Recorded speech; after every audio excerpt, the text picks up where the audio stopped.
This happened about a month ago. I'm 32 and a freelance journalist. I had just moved here from the city hoping to write an article about urban legends and find inspiration in the quiet of the Appalachian countryside. The nights were still, and the hills felt alive in a way that was both inviting and unsettling. I've never stopped thinking about it. The first night I drove down narrow roads until I found an old house. The paint was peeling and the windows were mostly broken. It looked like it hadn't been touched in years. I felt a rush of excitement. I grabbed my flashlight, eager to explore. Inside, the air smelled musty. Dust covered every surface. I couldn't wait to find something spooky to write about. As I walked through the empty rooms, I stumbled upon a dusty journal on a rickety table. I opened it and saw accounts of strange sightings and eerie noises. "Something watches from the dark," one entry read. I felt a chill run down my spine, but I told myself it was just a story. Old houses can play tricks on the mind. I continued to read. Shadows flickered at the edges of my vision, but I brushed it off as fatigue. The more I explored, the more the house seemed to come alive. Days passed, and I returned to my place each night feeling off. Doors that I left open were shut tight. I'd hear faint sounds like a whisper carried by the wind. Shadows darted past my windows as if something wanted me to look but never let me see. One night the stillness was thick in the air. I sat at my desk feeling the weight of silence press in on me. My heart raced as I heard something scratch at the wall. I froze. The sound was low, almost a whisper. I had to remind myself it was just an old house. But the scratching grew louder. I felt cold sweat on my brow and a tightness in my chest. When I glanced at the journal again, I noticed it was open to a page I hadn't read before. It spoke of a presence, something dark and hungry. I wanted to leave. I was scared. I stood up, but the scratching grew more frantic. It was almost rhythmic, like a heartbeat. It felt real. Then I sensed it. Something was watching me. I could feel its eyes on my back, cold and unyielding. The scratching stopped, and I turned to the window, praying it was just my imagination. But the reflection in the glass wasn't my own. Someone stood behind me, just out of sight. I felt a cold breath on my neck. I turned to leave, but something stopped me. A voice whispered my name. I was alone, but I felt a cold breath on my neck. The lines between reality and folklore blurred in that moment, and I knew I had awakened something in this house. I barely slept that night. Each creak of the house felt like a countdown to something terrible. I couldn't shake the feeling that I was not alone. When dawn finally broke, I made a cup of coffee, hoping it would clear my head. The journal lay on my desk, its pages flipping slightly as if coaxing me back. I decided to visit the town to find out more about the house and its history. The small diner was busy, filled with locals gossiping over breakfast. I sat at the counter and nervously ordered eggs. The waitress, a woman with kind eyes, noticed my discomfort. "You look like you've seen a ghost," she said with a grin. I chuckled, trying to keep it light. "You could say that. I just moved here and I'm researching local legends." Her expression changed. "You mean the old McCarthy house? Folks say it's haunted." "Haunted? In what way?" I leaned in, eager to hear more. "Strange noises, shadows. Some claim they see a figure in the windows at night. If you ask me, best to stay clear of it." She looked over her shoulder as if afraid someone might overhear. I pressed her for more information, but she seemed hesitant. "People around here don't talk about it much. Just best to leave old ghosts alone." As I left the diner, I felt the weight of her words. I had thought of the house as an adventure, a story waiting to unfold. Now I felt cautious. What if it wasn't just the ramblings of an old journal? I drove back to the McCarthy house, trying to shake my unease. When I arrived, the sun hung low in the sky, casting strange shadows on the porch. The air felt thick, almost alive. I hesitated at the door, but curiosity drove me forward. Once inside, I was hit by an overpowering sense of dread. The darkness felt deeper today. I flipped on the flashlight and made my way to the room where I had found the journal. That's when I saw it, a small piece of paper sticking out from beneath the tablecloth.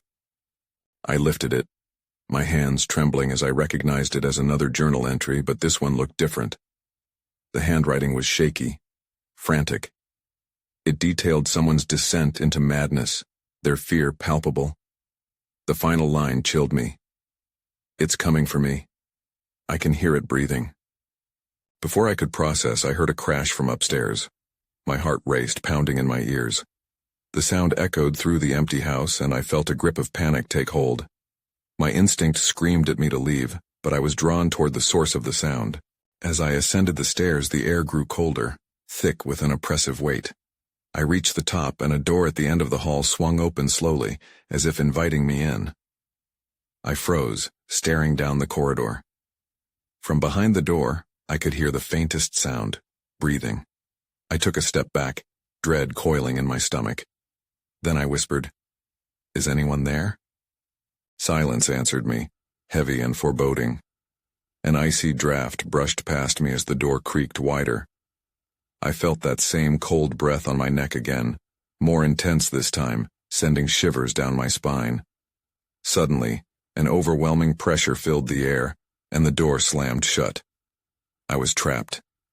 My heart raced as I rattled the doorknob, but it wouldn't budge. I was not alone. Something guarded that door, something dark and hungry. The walls seemed to close in, and I knew I couldn't stay. I slammed my shoulder against the door, desperate to escape the suffocating darkness. The wood didn't budge, but the sound of my impact echoed, a reminder of my helplessness. I pressed my ear to the door. The breathing was louder now. It was rhythmic and low, almost like a whisper, rattling my thoughts. "Let me out!" I shouted, my voice breaking. The air felt alive, buzzing around me like a swarm of angry bees. I kicked the door again, panic swarming through me. There had to be another way out, a window, a hidden passage. I stumbled backward, scanning the corridor for any signs of hope. To my left, I saw an old window at the far end of the hallway. It was slightly ajar, and light spilled in, contrasting the shadowy gloom I was trapped in. I shifted my weight toward that hope. As I turned away from the door, something caught my eye. The far wall had strange markings, almost like scratches. I stepped closer to examine them. They were uneven and jagged, resembling desperate clawing. My stomach dropped. Had someone, or something, tried to escape from here before? I felt a chill creep down my spine, but I forced myself to look deeper. Among the scratches was a name written in what seemed like blood. Ella. The name echoed in my mind like a fractured memory. I had seen it before. Was it in the journal? Suddenly the air shifted again. A low growl rolled through the hallway, vibrating in my bones. My heart raced and I whipped around, the door still firmly shut. The growl grew louder, mingling with the breathing, creating a terrifying symphony. I was out of time. I bolted toward the window, adrenaline propelling me forward. I needed to get out before whatever that was decided I was next.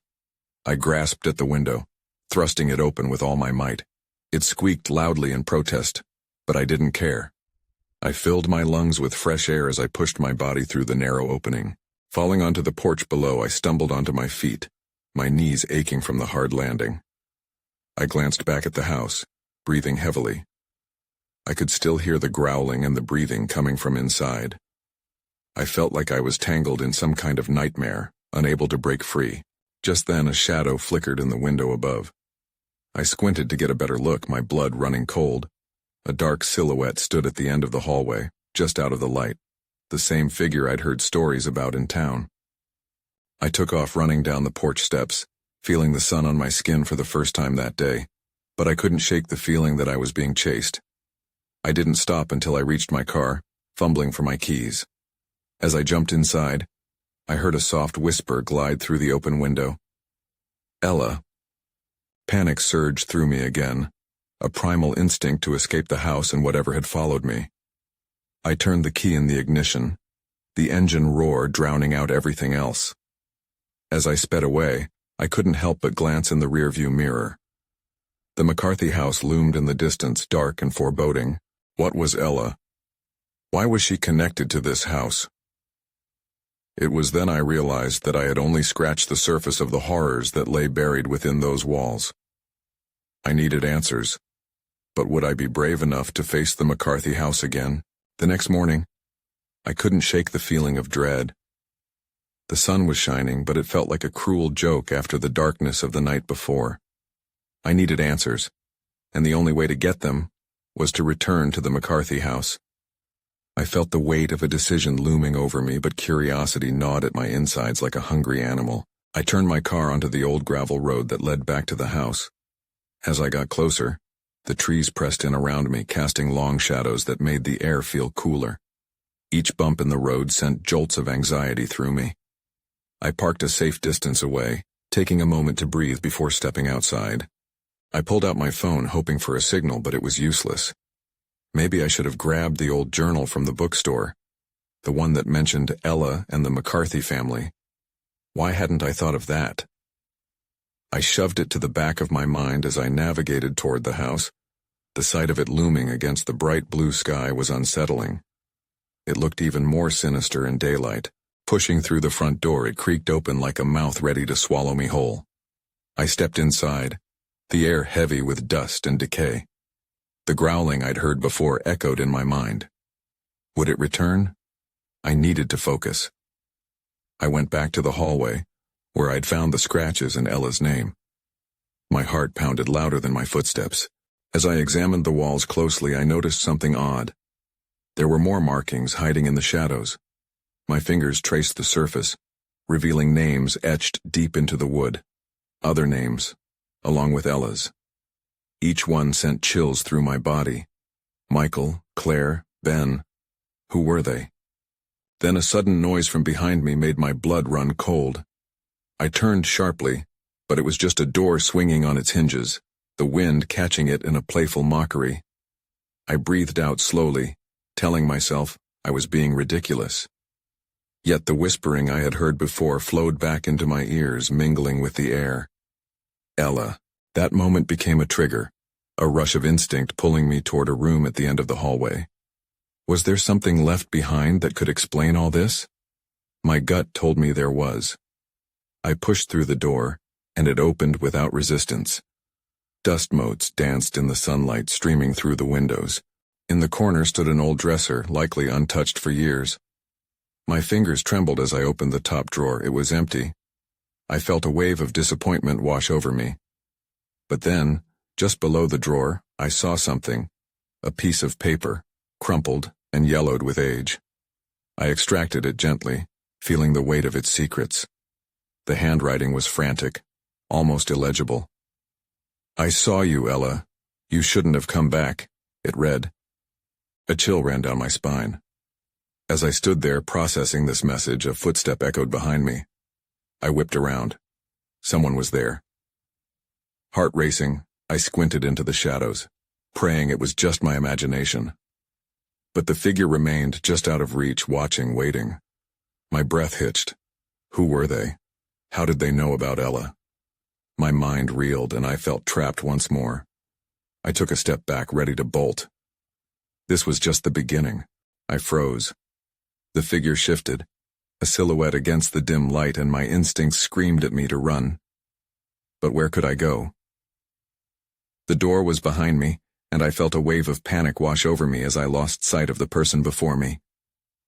"Hello?" I croaked, my voice barely above a whisper. The figure didn't respond. Instead, it stepped forward, revealing more of itself. A young man, disheveled, with wild eyes and an ashen face. He was familiar, yet a stranger at the same time. "Don't," he warned, his voice tight. "You shouldn't be here." "What do you mean?" I stammered, trying to sound braver than I felt. "Who are you?" He clenched his jaw, the muscles visibly tensing. "You don't want to know. Just leave. Please." His panic was palpable. It made my own heart race faster. I didn't want to back down. I needed answers. "I'm looking for Ella. Do you know her?" He flinched at the name. "You shouldn't have come back," he repeated, running a hand through his messy hair. "Ella is not who you think she is."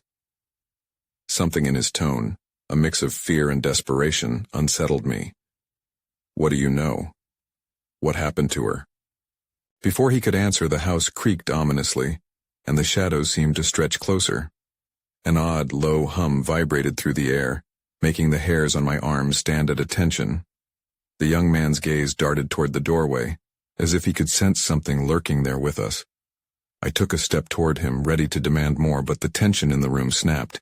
He rushed to the door, glancing back at me. "Whatever you do, don't stay after dark." With that he fled, disappearing into the hall. The sound of his footsteps echoed through the narrow space. My heart sank. I was alone again, the weight of his warning settling heavily on my chest. I turned back to the crumpled paper, urging myself to focus. Something gnawed at the back of my mind about that message. "I saw you, Ella. You shouldn't have come back." What was it that held this place's grip on people? What had Ella seen? Suddenly a loud crash rattled the house, the sound of a heavy object falling. My stomach dropped and instinct kicked in. Without thinking, I dashed out of the room and toward the source of the noise, my pulse pounding in my ears. As I reached the end of the hallway, I found the door of the basement wide open, darkness spilling out. The crash had come from below, and that same low hum now vibrated through the floor. I hesitated at the precipice of the steps, heart racing. What if Ella was down there? Or worse, what had the young man known? That's when I heard it, a whisper, tinged with desperation and fear, calling my name. "Help me." I sucked in a breath and stepped forward. I had to know the truth. I took a shaky breath and descended the creaking stairs, my feet hesitant against each worn step. The air was thick and musty, filled with dust and something else, a faint metallic scent, like old coins or rusted metal. I felt a chill creep down my spine. As I reached the bottom, I scanned the room. It was darker than I expected, the corners hidden in shadows that seemed to twist and breathe. I saw remnants of what used to be a storage space, broken furniture, boxes piled haphazardly, some with cobwebs strung across them like shrouds. But there was no sign of Ella, just the oppressive darkness. "Ella?" I called out softly, my voice barely echoing back to me. The whisper came again, clearer this time. "Help me. Please." I felt my heart race. The sound was coming from behind a stack of boxes in the far corner. I stepped closer, trying to ignore the weight of dread sinking into my stomach. My skin prickled, and the low hum intensified, resonating through the air. I pushed the boxes aside. As I did, a cold draft brushed past me, sending a shiver through my body. Then I saw her, Ella, her outline faint in the darkness. Her face turned away. "Ella!" I exclaimed, rushing forward. But just as I reached her, she shuddered and looked up, her eyes wide with terror. "Don't!" she warned, her voice a mere whisper. "You need to go. You don't understand." "What do you mean?" I asked, confusion and concern battling in my chest. I was so worried. "Why are you down here?" "Why are you here?" she shot back, fear causing her voice to tremble. "You shouldn't have come back." Before I could ask what she meant, the room trembled slightly and I glanced behind me. The door to the basement slammed shut with a bang, sealing us in. Panic flooded my veins. "Ella, we have to get out," I shouted, grasping her hand. But she pulled away, retreating into the shadows. "You can't leave. They won't let you." "What do you mean, they?" I demanded, feeling a wave of dread wash over me. Suddenly the low hum morphed into a deafening roar filled with whispers that surrounded us. I could hear my name being called, shrill and frantic. "Help me! Help me! Help me!" The voices layered over each other, creating a cacophony that made my head spin. I looked back at Ella, her face pale and distraught. "You have to trust me, we need to find—" Before she could finish, the walls seemed to close in around us. The shadows twisted and morphed, taking on human-like shapes. I staggered back, fear coursing through me. That's when I saw it. A figure emerged from the darkness, its eyes glowing like embers. It pointed at me and the whispers grew louder, drowning everything else out. "Stay away from her," I yelled, moving protectively in front of Ella. But the figure didn't advance. Instead, it seemed to pulse with anger, its form flickering like a dying flame. "I'll find you," it hissed. And with that, the lights flickered, and went out completely. Everything went dark. I stood frozen in the dark, heart pounding as I tried to make sense of the void around me. The deafening whispers faded into an unsettling silence, leaving only the sound of heavy breathing, mine and perhaps Ella's. "Ella?" I called softly, remembering the fear etched on her face just moments ago. I felt the cold air swirl around me, which made my skin crawl. "Are you still there?" "I'm here," she replied, her voice strained and barely above a whisper. "Can you see anything?" I asked, forcing myself to move, hoping to close the distance between us. I stumbled forward, arms stretching out into the dark, feeling the walls become familiar and yet alien. "We have to hide," she whispered urgently. "They'll hear us." "Who? What's going on?" I tried to keep my voice steady, but panic threatened to overtake my thoughts. "They can smell fear," she said. "If they find you, it's all over." I felt a chill rip through the air like a cold finger trailing down my spine. "What do they want? What are you talking about?" "I don't know," she exclaimed, her breath quickening. "I thought I could handle it, but I was wrong. They're angry. They're always watching." "Where are they?" I asked, my palms sweaty against the concrete wall. Suddenly, a flicker of light illuminated the space for a brief moment. I turned instinctively, squinting against the glare. In that split second, I saw the figure again. It loomed taller than before, eyes glowing, mouth twisted into a smirk that sent dread crashing through me. "Run!" Ella's voice was sharp, breaking the spell of my fear. I grabbed her hand and we bolted deeper into the darkness. The rats skittered away, their tiny feet echoing in our wake. I tried to remember the layout of the basement, but the shadows twisted everything, changing my sense of direction. We reached another wall and I pushed my back against it, trying to catch my breath. I could feel Ella trembling beside me. "We need to find a way out," I said, looking around. "Not that way," she whispered, pointing to the space we had just come from. "If we go back, they'll trap us." There has to be another way. My mind raced, anxious thoughts colliding. I had to act fast. "What about those boxes? Can they be moved?" "Yes." Ella nodded, her encouragement catching the flicker of my resolve. "But we have to be careful. They'll know." I took a deep breath, steeling myself. "Okay, on 3. 1, 2, 3. We rushed toward the stacked boxes and heaved them to one side. Dust billowed up, clouding the air around us. As I strained to lift the last box, something brushed against my leg. My stomach dropped. "What was that?" I exclaimed, turning suddenly. I squinted into the shadows and then it happened. A loud thud echoed behind me. My heart raced as I turned around. The figure was back, closer, its glowing eyes fixated on us. It opened its mouth, no sound, just an endless darkness swallowing the space around us. And in that moment I understood. The whispers were not merely warnings. They were beckoning us, urging us toward something deeper, darker. "Run!" I shouted again, and we dashed toward the only other exit I could see, a small, barely visible door at the far corner, knowing time was slipping away. We sprinted toward the door, the weight of dread heavy on my chest. I could feel Ella's grip tightening around my fingers as if we might lose each other amid the chaos. The shadows clawed at our heels, urging us to move faster.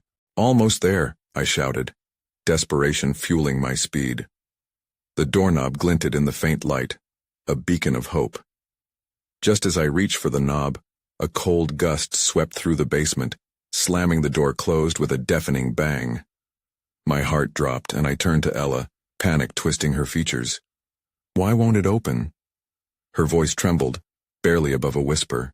"I don't know," I shouted back, frustration boiling over. My hands fumbled against the door, pushing and pulling, but it wouldn't budge. "It has to be stuck or locked. There's got to be another way out." Suddenly the air grew thick, and I noticed Ella's eyes darting nervously to the wall beside us. The shadows there shifted, swirling in a rhythm that seemed eerie and almost sentient.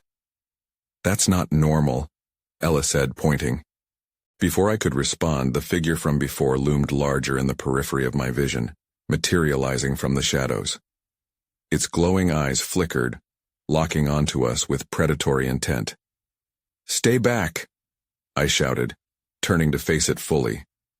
It didn't react at first, just watched, but the menace radiating from it was palpable. "What do we do?" Ella pleaded, her voice shaking, the reality of our situation crashing down on us. Just then, the shadows along the wall rippled like disturbed water, and I saw something glinting inside. An object, half buried in the darkness. "Look!" I pointed, suddenly hopeful, my thoughts racing. "There might be something in there." Ella hesitated. It could be a trap. But before she could finish her thought, the figure took a step toward us. The movement jolted me into action. "I'll get it," I insisted, creeping toward the wall, my heart pounding in my ears. "Stay close." I pressed my hand against the wall, feeling the cold, rough surface beneath my fingers. It felt almost alive. I forced myself to focus, pulling aside debris and fragments of the darkness. Finally, I grasped the object, small and metallic. As I lifted it, the dim light revealed it to be an old key. "It's a key!" I exclaimed, hope bubbling inside me. But then, my enthusiasm faded as I felt the air grow heavier, the darkness thickening around us. "Where does it go?" Ella asked, panic rising again. Before I could answer, a growl rumbled from the figure, deep and unnatural. It lurched toward us, shadows stretching and contorting to form appendages reaching for Ella. "Run for the door!" I yelled, shoving the key into my pocket as I pushed her forward. We barreled toward the exit and I yanked the doorknob again. This time, the key felt warm against my thigh as if urging me to use it. Rushing back in desperation, I pulled it out and slid it into the lock. The door creaked, the sound sending a shiver down my spine. I turned the key as the growl sounded again, now filled with fury. The door burst open, revealing another path, shadowed and uncertain, but it was our chance. I grabbed Ella's hand once more and we plunged into the unknown, leaving the nightmare behind, at least for now. We tumbled through the door into an unknown corridor. The darkness enveloped us immediately, but the air felt slightly different. It was colder, crisper, as if we had crossed into another world. My grip on Ella tightened as we took hesitant steps forward, the faint sound of our breathing echoing through the empty space. "Where are we?" Ella whispered, the fear still evident in her voice. I couldn't answer. The walls surrounding us were made of rough stone, damp and moss-covered. Flickering light filtered through cracks, creating ghostly shapes that danced along the surface. Every instinct screamed at me to leave, to turn back, but we were already too deep. I pulled out the key, tracing my fingers over its surface. "This must lead to something important," I said, half to myself. "Maybe a way out?" "In this place?" Ella replied, skepticism creeping into her tone.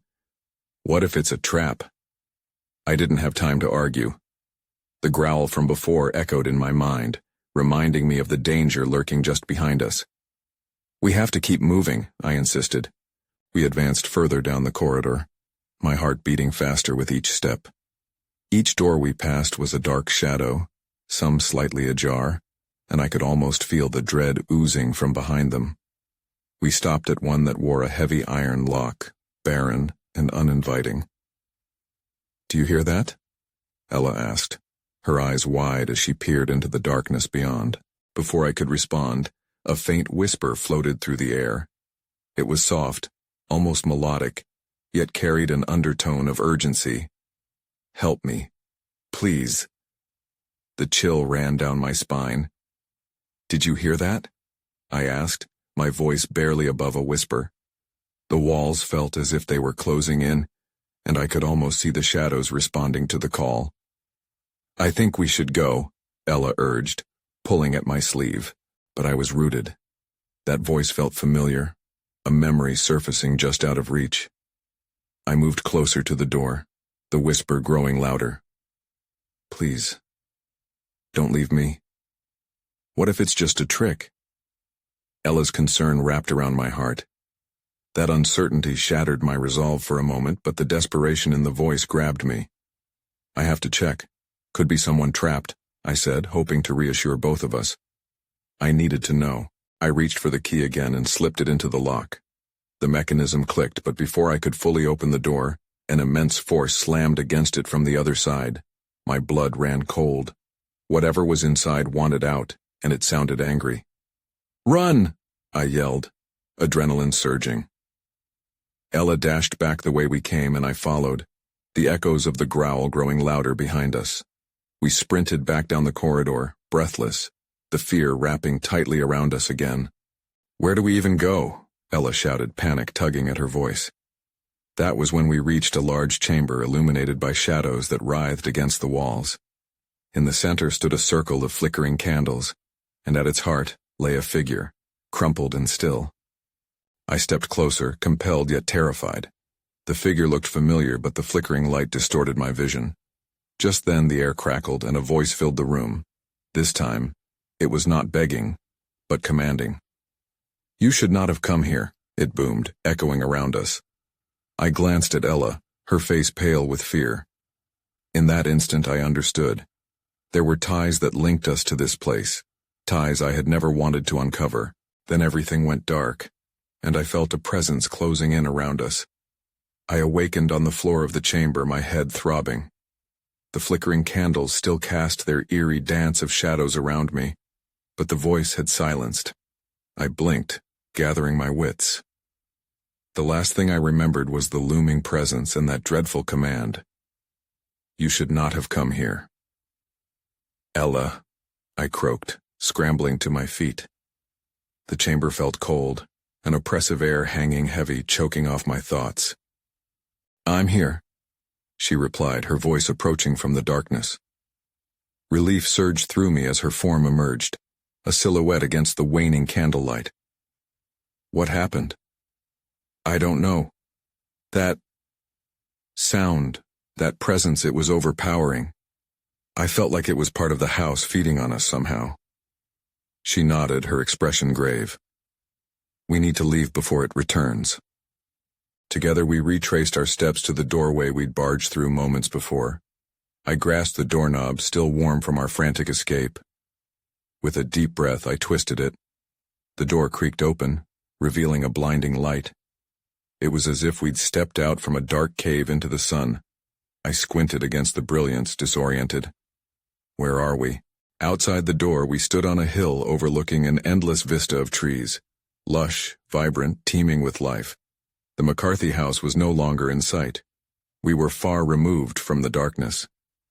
"I think we're free," I said, hope igniting within me. But then uncertainty crept in. "What about our things and the others?" Ella's brow furrowed as she stared into the distance. "I don't know. I felt something change when we escaped. I sensed a presence trying to follow us. Or maybe it was just a reflection of fear." Before I could answer, the wind picked up, rustling through the grass and sending chills down our spines. Shadows danced at the corners of my vision, wistful and yearning. "We need to keep moving," I insisted, scanning the landscape for signs of danger, something, anything to confirm we weren't still being watched. We stumbled down the hill, the ground beneath us shifting and spongy like some creature breathing. The whispering wind lulled me into a false sense of safety. But within that calm was an undercurrent, a murmur that felt like the house itself, weaving through the trees, watching. "I still don't understand what happened in there," Ella admitted, her gaze flickering nervously toward the now invisible house. "Who was the figure? Is it truly gone?" "I think there's a story woven into every dark corner of places like that," I replied, a chill settling on my shoulders, making the hairs rise. "Every house has its ghosts, but it's what those ghosts mean to you that makes it real."